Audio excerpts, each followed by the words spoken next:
Hello everyone, मैं doctor ज्योति, आपकी gynae expert. जैसा कि प्रेगनेंसी सीरीज चल रही है, प्रेगनेंसी का सेकंड मंथ क्या रहेगा, उसमें क्या सिम्टम्स होते हैं, थर्ड मंथ में क्या सिम्टम होते हैं, फिर फोर्थ मंथ में क्या सिम्टम होते हैं, क्या डाइट प्लान रहता है, क्या एक्सरसाइजेज रहती हैं, बच्चा कितना मूव करता है, बच्चे की कितनी ग्रोथ होती है, तो ये सब कुछ हम डिस्कस कर रहे हैं। डिस्कस करेंगे कि प्रेगनेंसी का जो फिफ्थ मंथ है उसमें बॉडी में क्या क्या चेंजेस आएंगे, बच्चे में डेवलपमेंट कितनी होती है, बच्चे के कौन से नए ऑर्गन्स बनते हैं, आप में कौन से नए सिम्टम्स आते हैं, आपको क्या टेस्ट कराने पड़ते हैं, कौन सी मेडिसिन नई शुरू होती हैं, कौन कौन सी सावधानियां आपको बरतनी पड़ती हैं। अगर आपने अभी तक चैनल को सब्सक्राइब नहीं किया है तो चैनल को सब्सक्राइब जरूर कर लेना। तो जो गर्भावस्था का 5वां महीना रहता है, वैसे इस मतलब काफ़ी रिलैक्सिंग रहता है ये महीना, क्योंकि मॉर्निंग सिकनेस जो बहुत ज़्यादा थी, कुछ तो फोर्थ मंथ में ही कम हो जाती, इस महीने में बिल्कुल ही ख़त्म हो जाती है। एक डर जो सबसे मेन रहता है प्रेगनेंसी के दौरान अबॉर्शन का, वो बिल्कुल ख़त्म हो जाता है। बहुत ही कम मतलब rare abortions fourth fifth sixth month में मतलब मिड ट्राइमेस्टर में होते हैं। इन सिम्टम्स से आपको राहत मिलती है। जो थकान थी वो मतलब थोड़ी सी आप एनर्जेटिक हो जाते हो, क्योंकि अब बेबी जो है वो ग्रोथ करना शुरू कर देता है। आपकी मॉर्निंग सिकनेस की वजह से बहुत ज़्यादा मतलब थकान जो रहती थी वो थकान आपकी कम हो जाती है। जो मेन चीज़ आप फील करते हो that is your baby kick. आप अपने बेबी की first moment mostly ladies fifth month में फील करती हैं।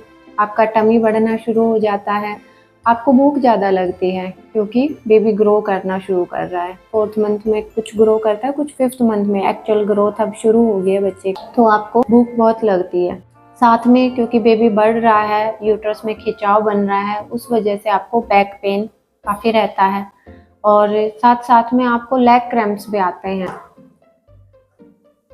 और एक और सिम्टम प्रेग्नेंट लेडीज मतलब जो कंप्लेन करती हैं दैट इज़ हार्ट बर्न, कि कलेजे में जलन रहती है क्योंकि डाइजेस्टिव प्रोसेस स्लो होती है, डाइजेशन अच्छे से होता नहीं है, भूख ज़्यादा लगती है, आप खाना भी खाते हो लेकिन वो जब डाइजेस्ट नहीं होता है तो एसिड बनाता है, जिसकी वजह से आपको हार्ट बर्न रहता है। मतलब एपिगैस्ट्रिक जो रीजन रहता है, पेट का ऊपर वाला भाग रहता है, उसमें आपको जलन महसूस होती है। उसके लिए डॉक्टर आपको एंटासिड भी प्रिस्क्राइब करती हैं, जिससे आपको काफ़ी राहत भी मिलती है। जो हार्मोन्स आपके बढ़े हुए होते हैं उसकी वजह से स्किन चेंजेस आना शुरू हो जाते हैं, जिसमें स्पेशली आपको मतलब मेलाज़्मा हो जाता है, जो फेस होता है ना उस पर आपको ब्लेमिशेस या बटरफ्लाई मास्क जिसको बोलते हैं वो आना शुरू हो जाता है। कुछ कुछ लेडीज़ को निप्पल जो होते हैं उनका कलर डार्क हो जाता है। तो ये सब कुछ हार्मोनल मतलब जो बढ़े हुए हार्मोन्स होते हैं उनकी वजह से रहता है।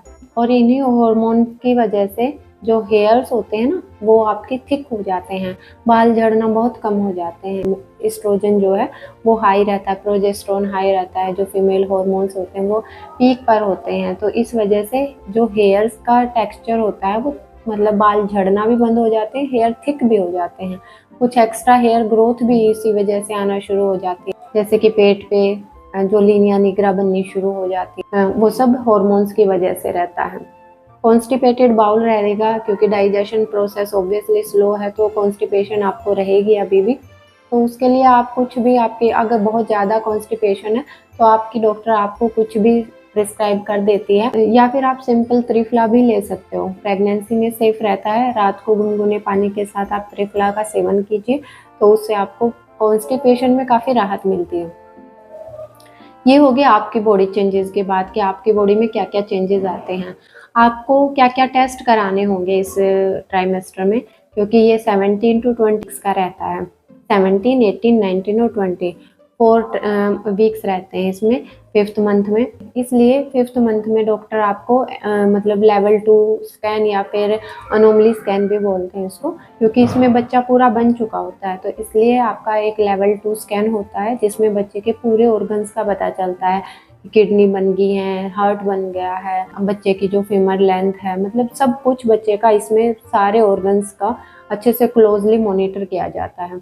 अगर कोई दिक्कत दिखती है अल्ट्रासोनोलॉजिस्ट को तो वो फिर आपको लिख के दे भी देते हैं। साथ में आपको इस मंथ में ब्लड टेस्ट भी कराने होते हैं। आपको अपना HB चेक जरूर कराना, क्योंकि एक बार आपका शुरू में होता है, देन फिर मिड मंथ में 5th मंथ ही रहता है, जिसमें आपके ये सभी जो ब्लड टेस्ट रहते हैं। साथ में यूरिन की जांच बहुत ज़रूरी होती है, यूरिन में स्पेशली एल्ब्यूमिन की और शुगर की, क्योंकि अगर एल्ब्यूमिन प्रेजेंट है तो मतलब कि आप प्री एक्लेम्पसिया की तरफ जा सकते हो, तो इसलिए यूरिन की जांच भी ज़रूरी होती है। कुछ प्रेग्नेंट लेडीज़ ये शिकायत भी करती हैं कि पेशाब में मेरे को मैम ना तो जलन है ना मुझे बार बार आ रहा है, तो आप यूरिन टेस्ट क्यों करा रहे हैं। वो फर्दर डिटेक्शन के लिए होता है कि अगर यूरिन में कुछ भी प्रेजेंट होता है तो फिर थोड़ा सा हमें अवेयर रहने की ज़रूरत है। डॉक्टर आपको समझा देती है कि आपको नमक नहीं खाना है, या फिर कुछ भी जो भी आपकी डॉक्टर आपकी यूरिन की रिपोर्ट देख के आपको समझाती है। तो इसलिए यूरिन की जांच 5th मंथ में ज़रूरी होती है। साथ में शुगर की टेस्ट भी, क्योंकि कुछ लेडीज़ ऐसी होती हैं जो आफ्टर 5th मंथ मतलब पहले 5 महीने ठीक रहेगा और 5 महीने के बाद उनको डायबिटीज़ हो जाती है, जिसको जेस्टेशनल डायबिटीज़ बोलते हैं। तो इसलिए शुगर की जांच भी इस महीने में करानी ज़रूरी रहती है। तो ये हो गया आपके टेस्ट। और हाँ, एक मेन चीज़ जो वैक्सीनेशन, टीटी की वैक्सीन ज़रूरी होती है। एक आपको 4th मंथ की स्टार्टिंग मतलब 12 वीक्स पे लगी होती है, एक आपको 16-17 वीक्स पे लगवानी होती है। तो ये चीज़ें होगी, ये आपको 5th मंथ में करनी है। बेबी की डेवलपमेंट की बताऊं तो, क्योंकि बेबी किक करना शुरू कर देता है इस महीने में, आप अपनी बेबी की किक फील कर सकते हैं। बेबी के सेंस ऑर्गन्स प्रॉपरली मतलब अच्छे से बन गए हैं, वो उसमें हियरिंग कैपेसिटी आ गया, वो सुन सकता है। आप कुछ भी बात करते हो, कुछ भी अच्छी कहानियाँ सुनते हो, कुछ अच्छे गाने सुनते हो, कोई भी अच्छा सूदिंग म्यूजिक सुनते हो, तो आपका बच्चा उसको फील करता है और वो उन पे रिएक्ट करता है। कई बार बच्चा किक करता है। 5 to 10 इंच उसकी लंबाई हो चुकी होती है इस टाइम पर एवरेज में। 5th मंथ तक उसके टेस्ट बड्स भी बन चुके होते हैं। बेबी की स्किन बन जाती है, जिसको वर्निक्स कैजियोजा बोलते हैं। बेबी में छोटे छोटे हेयर जिनको लेनुगो बोलते हैं, वो डेवलप होना शुरू हो जाते हैं इस मंथ में। तो ये बेबी में डेवलपमेंट होती हैं इस महीने में। इस महीने में आपको केयर करने की ज़रूरत इसलिए रहती है क्योंकि आपने प्रेगनेंसी का हाफ पड़ाव पार कर चुके होते हो। 5 मंथ्स ऑलमोस्ट मतलब प्रेगनेंसी हाफ जा चुकी होती है, तो इस महीने में आपको फिर केयर करने की ज़्यादा ज़रूरत रहती है। अपना बीपी मॉनिटर कराते रहिए, अपना शुगर चेक कराते रहिए, क्योंकि 5 मंथ के बाद कई बार कुछ लेडीज़ में प्री एक्लेम्पसिया भी हो जाता है और डायबिटिक जो जेस्टेशनल डायबिटीज़ हो जाती है, वो भी काफ़ी लेडीज़ को 5th मंथ के बाद ही शुरू होती है। तो इस महीने के बाद आपको थोड़ा सा केयरफुल रहने की ज़रूरत रहती है।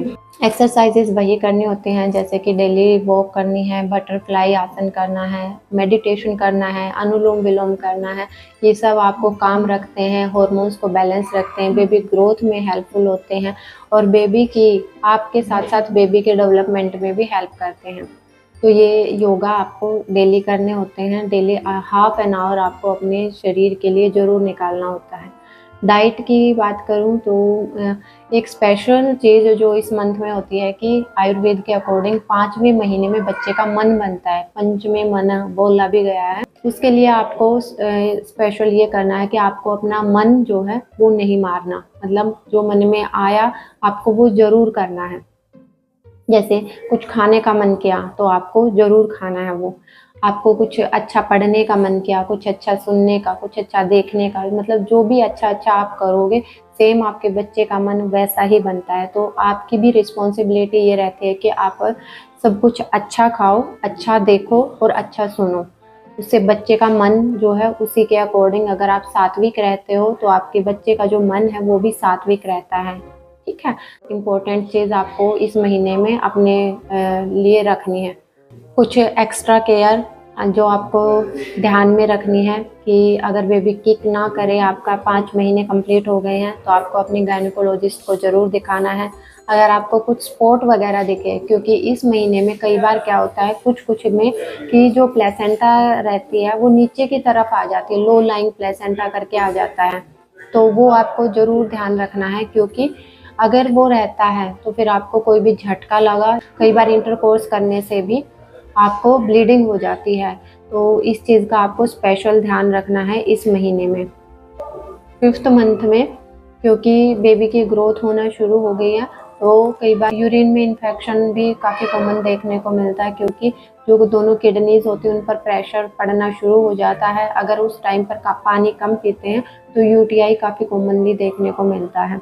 हाई फीवर आए तो भी आपको अपने डॉक्टर से ज़रूर कंसल्ट करना है।